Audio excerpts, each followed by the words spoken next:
Welcome to part 4 of the education portfolio training for Blue Ridge Community and Technical College education students.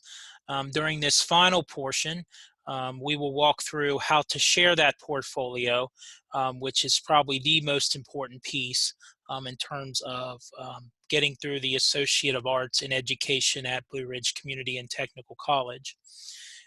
Just to be transparent, once again, the overall objective of this course or of this training is to be able to share the portfolio with me or any future education program coordinator and any other individual that might need to see it. For example, a faculty member at Shepherd University or West Virginia University, depending on where you transfer. So now let's take a look at actually getting into the sharing process of the portfolio. All right, once again, as I repeat during every training session, to access your portfolio, you will go into My BRCTC. On the left side, you will click My Portfolios. So when you click that, you will then, of course, get your portfolio there that you will now have access to. If you remember in part 3 of the training, we went through and looked at every single button, including the one clear on the right side that says More at the bottom. And when I clicked that, there was a button there that says Share, and I purposely waited to create a separate training for this button. So what I want you to do is go ahead and click More and then click Share, and then you're going to get this screen that says share a snapshot with, and then when you hover your mouse over the button, you'll get the following option: users, external users, courses, organizations, institutional roles, and all system accounts. The one that's the most important is users, because I am a Blackboard user and I am the one that will be assessing your portfolio. So if you click users, you're then going to get this screen. And you can kind of take a browse and take time to locate me. If you click up here and you type my username in there, if it says no users found, that is perfectly reasonable, because for some reason Blackboard is a hit or miss with that.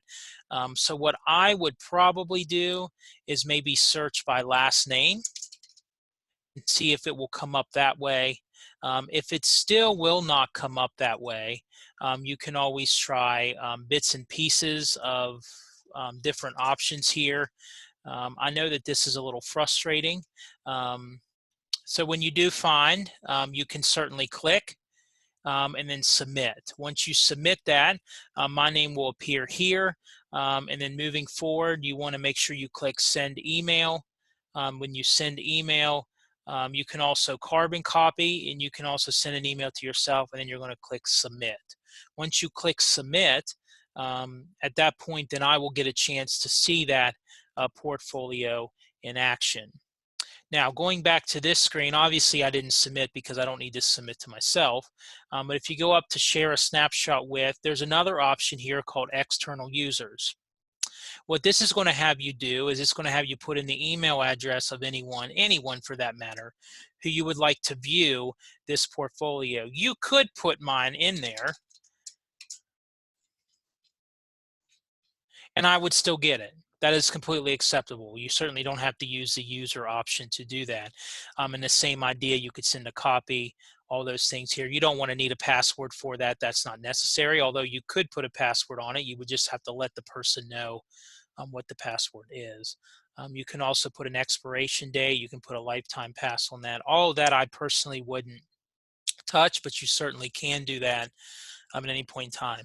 But anyway, if it's not me that you want to send to, you might want to send to someone like your new advisor at Shepherd or WVU, or even Miss Peg Swisher at Shepherd, who's a certification analyst. She may want to see that, and I would let you know if that's the case. But regardless, once you get all that filled out, you would click submit here and be able to send it that way. Once you do that, then I will get the chance to see it, and whoever else that you shared that portfolio with, and they will be able to see it, and I will be able to assess it. Okay. Now, knowing that, just to be clear, so now we've done part 1, 2, 3, and 4. We've explored all of these aspects of the portfolio and what it can do, how to add artifacts, all the buttons, and especially how to share it. So I would encourage you to reference these videos as needed. If you have any questions, please let me know in the process. Once this is complete, please take time to complete the summative assessment. That is a Google form that you can find in the Education Resource Center. And it will test your knowledge to make sure you understand all the key components of this.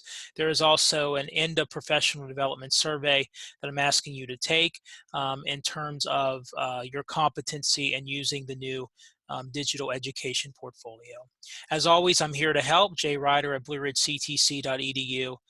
Take care, and thanks for going through the training, and I continue to wish you success through your Associate of Arts in Education.